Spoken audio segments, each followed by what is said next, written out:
The Fibonacci begins with the number 11, the operation of the sun, and moves up to 21, which is the last gate of the underworld of Osiris. Oh, what happens at 22? Snack time? Ha! You develop the operation of the sun within your body when your third eye begins to open. It is very numerical. You are not immortal, so this process is necessary. The numbers on the Fibonacci sequence are like rings, and these rings give you power and awakenings, ancient knowledge, hidden within the balance of duality, like the center of a book, or the two sides of your brain.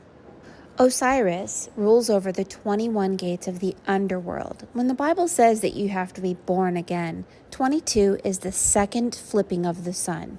It represents being born again or flipping again. When the sun flips a third time, which is 33, this represents your third eye and Jesus dying at 33.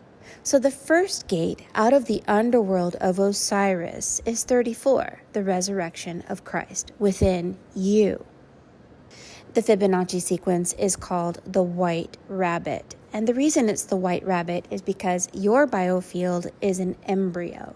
And this embryo gets born again or begins to grow into the flower of life through this golden ratio. And each number represents an awakening, a school, an energy, and even a timeline. Some people refer to these numbers as a mansion.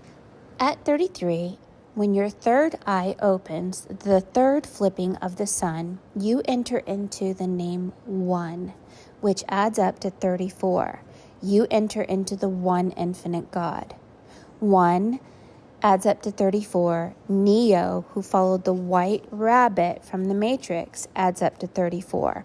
Many one infinite gods add up to 34, including Allah, Eon, Yah, Aleph, Dali, Adam, and Oz. What's interesting is that the land of Oz that goes to Iris, which is the next number on the Fibonacci sequence, spells Osiris, like Dorothy in the land of Oz, who goes to Iris, the goddess of the rainbow. You're the one, Neo, which spells Eon.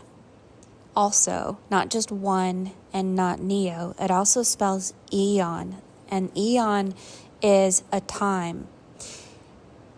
I'm always fascinated when we see individuals who have almost all the numbers of the Fibonacci sequence in their name. Like Elon Musk could be L11 and K at the end of his name, 11. But L adds up to 17, which is the queen at the beginning of his name.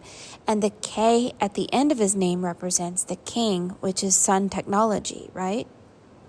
MU is 1321 in the Fibonacci sequence, representing the underworld of Osiris. But if we take the L, which is time, out of his name, 12 hours, 12 months, 12 zodiac signs, we are left with Eon, Neo, and 1. Eon, Neo, and 1 represents a time and the number 34, the one infinite God. If you look up the name Eon in the Bible, it represents the end of time. So Elon Musk's name is like, you can read it. So L represents the queen, 17, who rules O and N, which is 29, which is 11 again. Even his name adds up to 110. And he rules over MU, 1321, people who are in the underworld of Osiris, utilizing S, which is 19, which is 19 angels who rule over hell, and 19 is AI, who rule over K, which is 11, the sun technology, the flipping of the sun, which is the origin of the Fibonacci sequence. I mean, surely he made up his own name. Tell me what y'all think in the comments. Hey, what's your name? Elon? No, Elon. You mean alien?